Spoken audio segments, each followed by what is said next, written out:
So I was asked a question, what about valve clearance? I did a video on, the HHT35S routine maintenance, and the 25 and 35 are close to each other. So he asked me about valve clearance. He said he had a steel and they have to adjust it every year.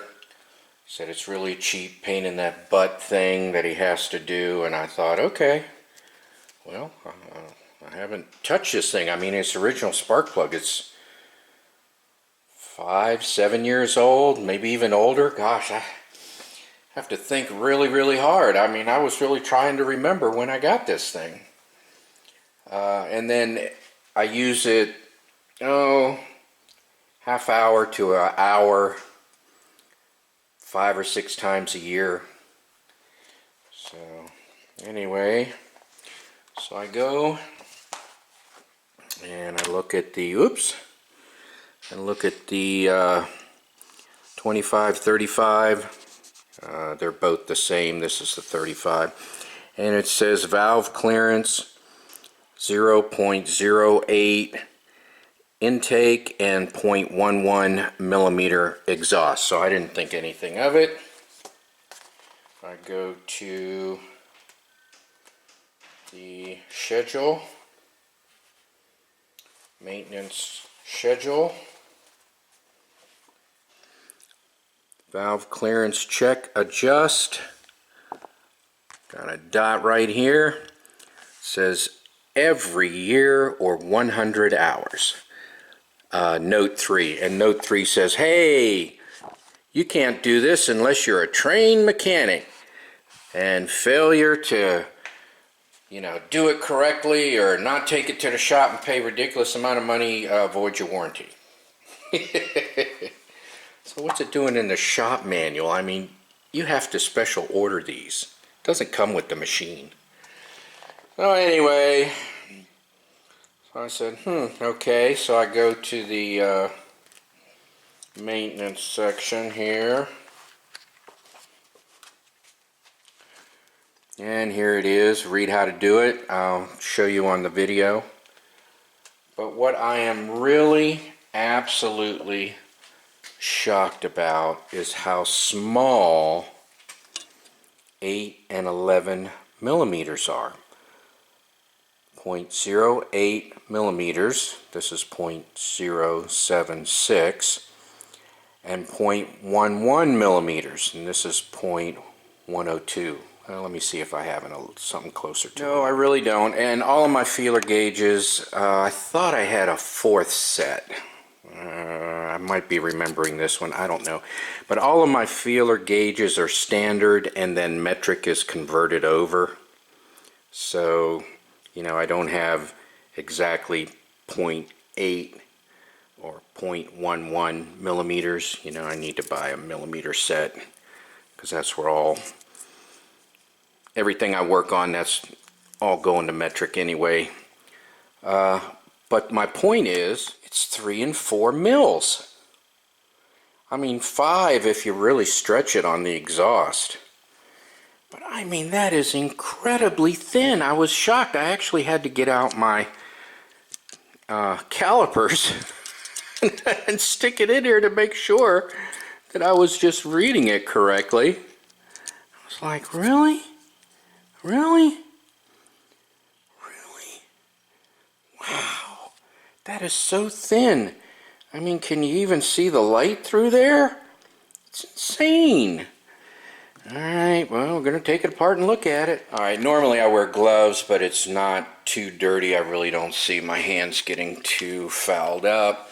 The tank is still dry from over winter. I haven't started it up for this season yet. So let's take it apart.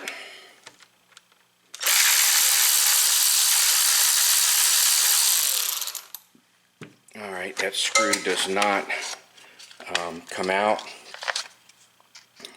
It stays in place. Oh, there it is, right on top. Okay, excellent. And again, I have not ever had this off. Looks like there's a hose that goes to it. I guess it's the breather hose. Then there's the marks over here that I'll need to set. And it's going to be the same 4mm that I used to remove the cover screw with. 4mm, and it's nothing fancy, it's just hex. Oh, let me just grab these guys that have never been out.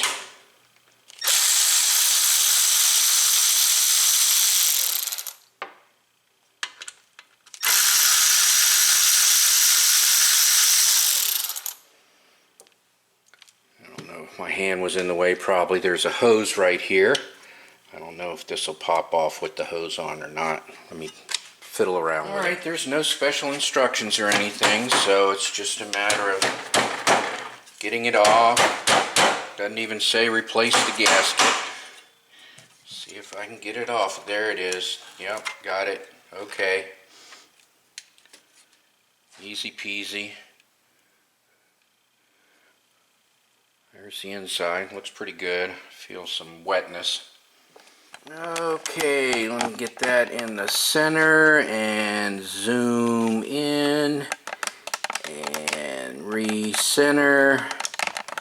And what you want to see is, get a pointer, is this little arrow right here.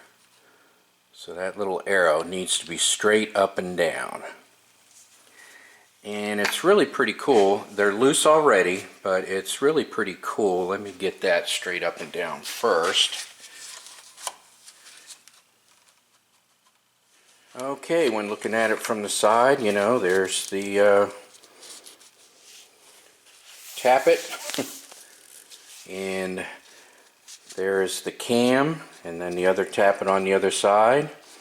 And then this guy, I can wiggle both of them. I can feel that's loose on the valve, and this side is loose on the valve. So I am free to take my measurements. Okay, carburetor intake, exhaust, exhaust. Exhaust is bigger. So let me get my 8 in there. It's actually a little bit smaller. Fits in there pretty smoothly. Let me put the large one in there. It's not quite 11. And it's not going in, so that's good. Because it's plus or minus 2, so that would be on the high side if it did go in. Now for the exhaust. And that went in. That's good. Let me grab the next size up, see if it'll slide in. So the next size up, the 5mm in American is too big, you know, because it's 11 plus tolerances. Let's see, 11 plus 2 is 13, so this can go in. Let me get a 6. This one should not go. This is my no-go gauge, which is 152. Let's see if that slides in there. And it doesn't. I can get it in there.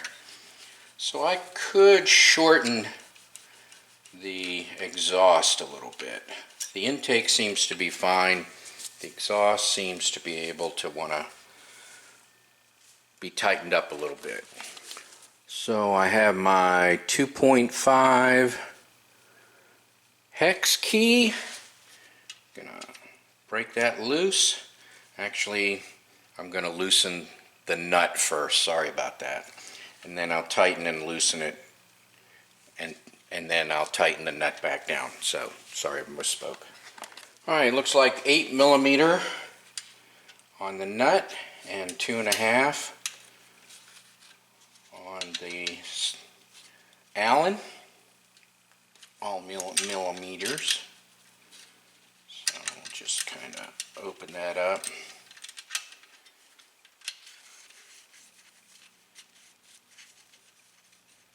Just get it all the way down, then I'm just going to back it all the way up.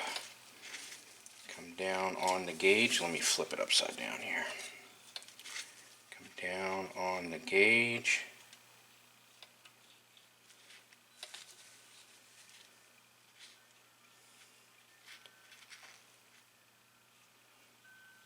Get my feelie on there.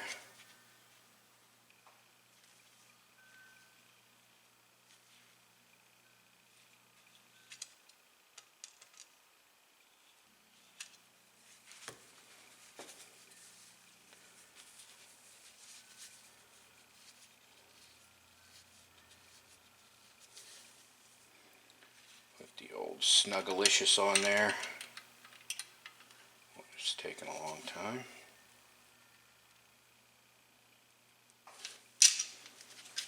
And then I'll put the Gutentite on it.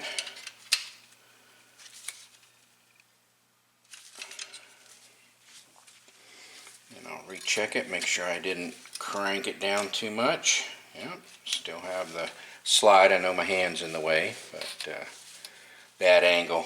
It's never good. I don't know why that is. Alright, so saying after many years, the intake is still good. The exhaust opened up a little bit. It's probably from heat and the valve hitting the seat. You know, just kind of like that. So there is the valve adjustment, and then we put the cap back on. I know I'm kind of zoomed in. We'll zoom out. Really nothing to see here. No gasket to replace. It didn't say replace it in the book. So we will hook up our hose, twist and flip and put it in place. Put our 2 bolts in, and it says 4 Newton meters. So, and this is a lot more than 4, so we'll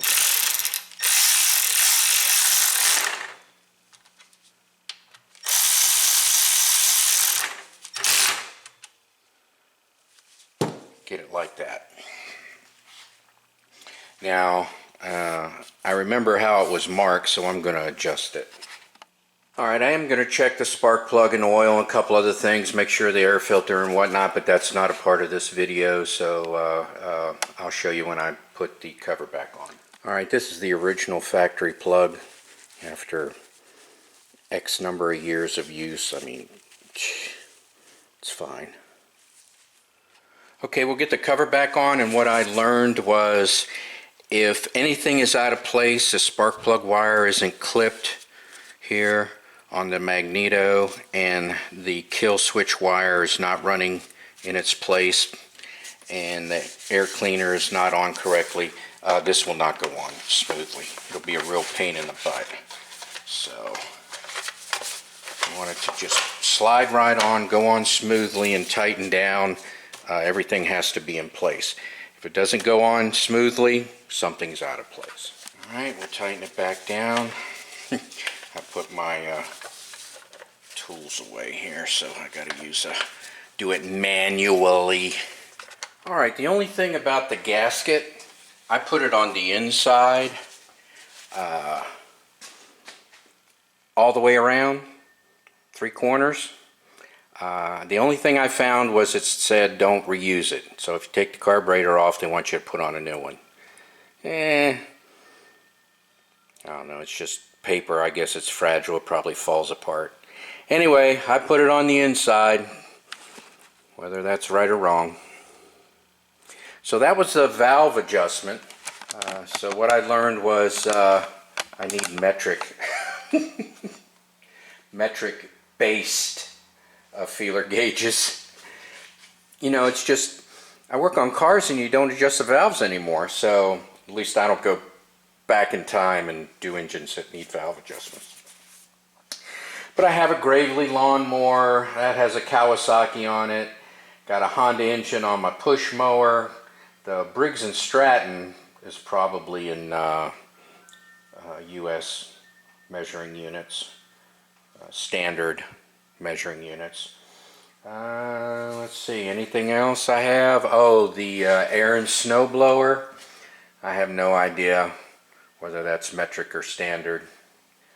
I would think it's metric, but I don't know. I haven't tested that one either. So anyway, I get to buy new tools. Well, thank you for watching my video.